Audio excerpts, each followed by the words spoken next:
زن آبادانی با دوست پسرش که پلیس بود رابطه نامشروع برقرار کرد و تصمیم به قتل شوهرش گرفت. این زن با همدستی مرد جوان شوهرش رو توی خونه به قتل رسوند و به اتوبان برد و چندین بار با خودرو از روی سر شوهرش عبور کرد.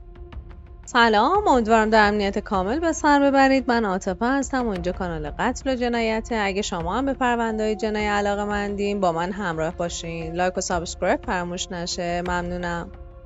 9 آبان ماه سال 99 یک تصادف منجر به فوت در جاده خسروآباد به پلیس آبادان اعلام شد که بلافاصله ماموران کلانتری 18 ذوالفقاری آبادان همراه کارشناسان راهنمای رانندگی به محل اعزام شدند و مشاهده کردند که جوانی 39 ساله به نام امین که 2 فرزند دختر داشت و از کسبه بازار احمدآباد آبادان بود، زیر چرخهای خودروی پژو پارس پسر جوانی به نام جیم که به طور وحشتناکی له شده بود و به کام مرگ فرو رفته بود. کارشناسان پلیس پس از بررسی دقیق صحنه تصادف متوجه ساختگی بودن تصادف شدند و اینکه امین قبل از تصادف به قتل رسیده و خودرو در حالی که مقتول روی زمین بوده از روی اون رد شدند و بدنش رو له کردند.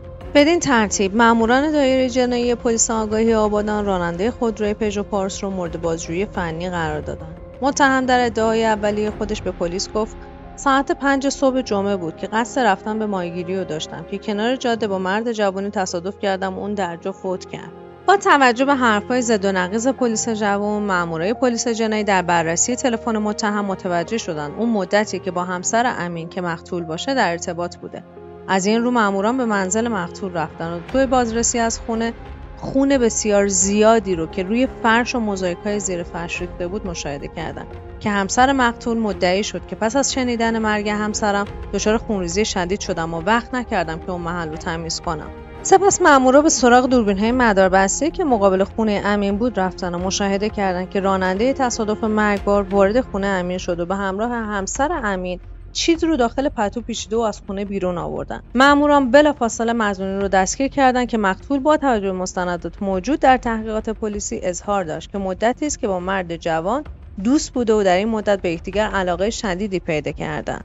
وی گفت در شب حادثه پس از دادن چند قرص به امین همسرم جلوی تلویزیون خوابش برد و تو ادامه مرد مورد علاقه‌ام وارد خونه شد و با جسمی سنگین به سر امین چندین ضربه کوبید و اون رو به قتل رسوند.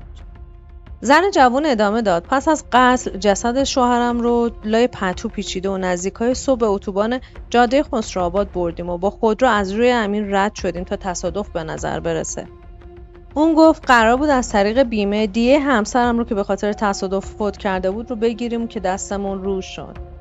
پس از اعتراف همسر امین، جی کی هم به قتل عمد اعتراف کرد و پس از تشکیل پرونده این زن و مرد جنایتکار روانه زندان شدند. با توجه به بازسازی صحنه جنایت که مطابق با نظریه پزشکی قانونی است و زن خیانتکار به همراه معشوقش در دادگاه کیفری استان خوزستان محاکمه شدند.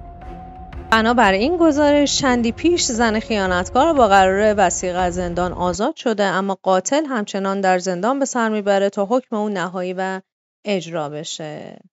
از اینکه همراه من بودیم ممنون و سپاسگزارم. لایک و سابسکرایب فراموش نشه تا یه پرونده جنایی دیگه. خدا نگهدار.